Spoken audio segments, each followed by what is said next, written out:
Hi everyone, welcome back to our channel Prasanna's kitchen delight.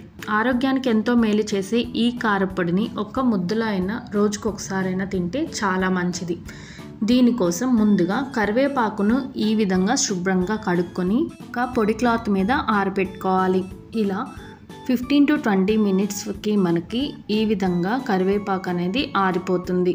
కరివేపాకు పొడి కోసం కావలసిన పదార్థాలు: కరివేపాకు, ఎండుమిర్చి, చింతపండు, పచ్చెనపప్పు, మినపప్పు, ధనియాలు, జీలకర్ర, సాల్ట్, వెల్లుల్లి. దీనికి ముందుగా ఒక కడాయి తీసుకొని 1 టేబుల్ స్పూన్ ఆయిల్ వేసి ముందుగా ఆరబెట్టుకున్న కరివేపాకును వేసుకొని లో ఫ్లేమ్లోనే మనం ఫ్రై చేసుకోవాలి.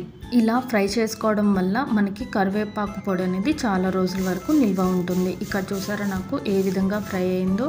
ఇలా ఫ్రై అయిన దాన్ని మరొక బౌల్లో అయితే తీసుకోవాలి. అదే కడాయిలో ఇంకొక టేబుల్ స్పూన్ ఆయిల్ వేసి దాంట్లో 1 టేబుల్ స్పూన్ పచ్చెనపప్పు వేసుకొని ఫ్రై చేసుకోవాలి. అది కొంచెం ఫ్రై అయిన తర్వాత 1 టేబుల్ స్పూన్ మినప్పప్పు కూడా వేసుకొని ఫ్రై చేసుకోవాలి.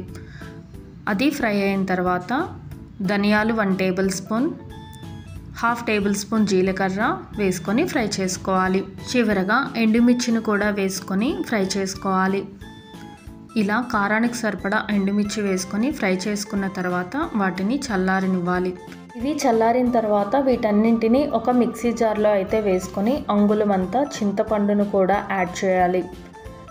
తర్వాత 4-5 వెల్లుల్లి రెబ్బలు కూడా యాడ్ చేసి వాటిని మెత్తని పౌడర్లా అయితే గ్రైండ్ చేసుకోవాలి.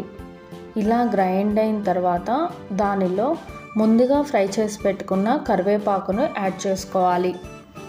దానిలో టేస్ట్ సరిపడా సాల్ట్ కూడా వేసుకొని పౌడర్ లాగా మళ్ళొకసారి గ్రైండ్ చేసుకోవాలి.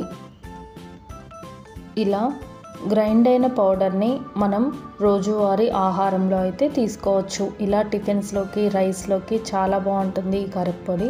తప్పకుండా ట్రై చేసి ఎలా ఉందో కామెంట్ సెక్షన్లో కామెంట్ చేయండి. Thank you for watching. Please do like, share and subscribe to my channel.